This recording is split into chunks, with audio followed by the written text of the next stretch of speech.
95% des collections de NFT ont aujourd'hui une valeur de zéro. Zéro. Alors pourquoi est-ce que des géants comme Nike ou des maisons de luxe continuent d'investir des millions dedans en 2026? Restez avec moi, la réponse va vous surprendre. Ceci n'est pas un conseil en investissement. Les informations présentées dans cette vidéo sont à titre éducatif et informatif uniquement. Consultez un professionnel avant toute décision financière. Bonjour à tous, c'est Manu de Sepia Investissement. On va parler NFT. Oubliez les images de singes à des millions de dollars. En 2026, la réalité est très différente. D'abord, c'est quoi un NFT? L'acronyme signifie Non-Fungible Token, ou jeton non fongible. Non fongible veut simplement dire unique et non interchangeable. Un billet de 10 euros est fongible. Je peux l'échanger contre n'importe quel autre billet de 10 euros, il a la même valeur. En revanche, le tableau de la Joconde est non fongible. Il est unique. Un NFT, c'est simplement un certificat de propriété numérique infalsifiable enregistré sur une blockchain. Il prouve que vous êtes le seul et unique propriétaire d'un actif numérique ou même physique. On a tous en tête la bulle folle de 2021 où des œuvres d'art numériques et des collections comme les Bored Apes se sont vendues à des prix délirants. Ce marché était purement spéculatif et il s'est effondré, laissant beaucoup de gens sur le carreau. C'est pour ça qu'on entend partout que les NFT sont morts. Mais la spéculation est peut-être morte, la technologie, elle, est en pleine expansion. Aujourd'hui, en 2026, on entre dans l'ère de l'utilité. Les NFT servent à des choses concrètes. Par exemple, dans les jeux vidéo, vous achetez un objet, une armure. Avec un NFT, cet objet vous appartient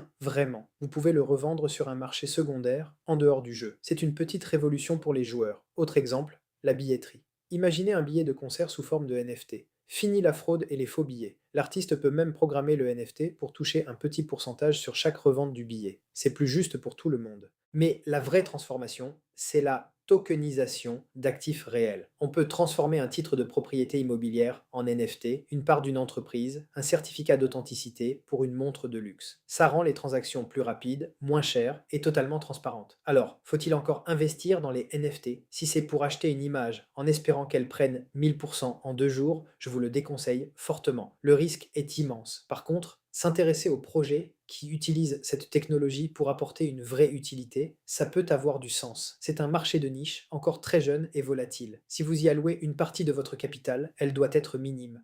Alors, pour répondre à la question de départ, les NFT sont-ils morts? La bulle spéculative des images? Oui, en grande partie. Mais la technologie du certificat de propriété numérique est non seulement vivante, mais elle commence à peine à montrer son potentiel. Si vous souhaitez être accompagné gratuitement et sans engagement pour construire une stratégie d'investissement diversifiée, je vous offre un rendez-vous en visio. Le lien est en description sur sepiaapp.fr. Rendez-vous. Déjà plus de 116 clients accompagnés, note Google 5 sur 5. Pensez à vous abonner et à liker cette vidéo si elle vous a été utile.